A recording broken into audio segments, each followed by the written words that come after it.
சூளகிரி அருகே அரசு பள்ளி உள்ளிட்ட பட்டியலின சமூக மக்கள் வசித்து வரும் வீடுகள் உட்பட 11 ஏக்கர்கள் பட்டா நிலம் விற்பனை. 30 ஆண்டுகளுக்கு மேலாக வசிக்கும் மக்களுக்கு விசிக நேரில் ஆதரவு.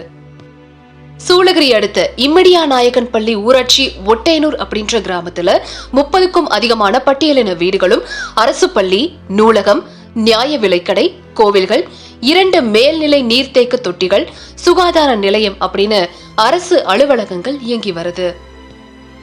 இது எல்லாமே பட்டா நிலம் அப்படின்ற நிலையில இதனால் வரைக்கும் இந்த இடத்தை உரிமையாளர்கள் உரிமை கேட்காம 30 வருஷங்களுக்கு முன்னாடி அவங்க தான் குடியிருக்கவும் அரசு அலுவலகங்கள் கட்ட அனுமதித்ததா கூறப்படுற நிலையில அரசு அலுவலகங்கள், குடியிருப்பு வீடுகள் இருக்கிற சுமார் 11 ஏக்கர்கள் நிலத்தை கடந்த 22ஆம் தேதி விற்பனை செஞ்சு பத்திரப்பதிவு நடந்த தகவலால குடியிருப்பு மக்கள் அச்சம் அடைஞ்சிருக்கிற நிலையில விசிக கிருஷ்ணகிரி மைய மாவட்ட செயலாளர் மாதேஷ் தலைமையிலான விசிகவினர் குடியிருப்பு மக்களுக்கு ஆதரவு தெரிவிச்சு அதிகாரிகள் கிட்ட இத பத்தி முறையிட்டிருக்காங்க.